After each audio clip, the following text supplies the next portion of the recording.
আবার একটা নতুন ভিডিও নিয়ে চলে আসলাম। সকাল থেকে সমস্ত কাজকর্ম সারা হয়ে গেছে, চান্ন হয়ে গেছে, যাব ঠাকুর ঘরে। তার আগে ভাবলাম যে ফুলটা আজকে আমি তুলে নিয়ে আসি গাছ থেকে। আর উপরে এসে আমার চোখ পুরো জুড়িয়ে যাচ্ছে, মানে গাছে ফুল ফুটে থাকলে তার আলাদা সৌন্দর্য। দেখো কতগুলো ফুল হয়েছে, এইরকম প্রতিদিনই প্রায় হয়। ঠিক আছে, তো এবার আমি করব পুজোর বাকি জোগাড়টা।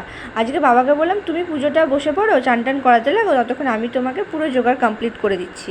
আমার আলপনা টালপনা, লক্ষ্মীর ঘট বসানো সমস্ত কিছু হয়ে গেছে। আর আজকে আবার বৃহস্পতিবার এবং অমাবস্যা দুটোই একসাথে পড়েছে, তো পুজোর চাপটা একটু বেশিই বলতে পারো। তো এইদিকে বাবার প্রায় মোটামুটি পুজো হয়ে গেছে, আমাদেরও মোটামুটি পুজো কমপ্লিট। তো এবার আমরা যাব সমস্ত কাজকর্ম সেরে ভোগের জন্য। কালকে ভোগের জন্য বলে এসেছিল, তো আজকে আমি আর বাবা যাচ্ছি ভোগ আনতে। এটা বহরমপুরের একটা মন্দির, তো যারা বহরমপুরে থাকো তারা নিশ্চয়ই মন্দিরটা চেনো, অবশ্যই আমাকে কমেন্ট করে বলো তো এটা কোন মন্দির। আর আমি এখানে যখন যাই, মানে বিকাল 4টের দিকে গিয়েছি, তখন দেখছি মন্দির পুরো বন্ধ হয়ে গেছে, মন্দির মাকে পুরো দেখাই গেল না ভালো মতো। পরের বার যখন যাব তখন মায়ের দর্শন আমিও করব, তোমাদেরকেও করাবো।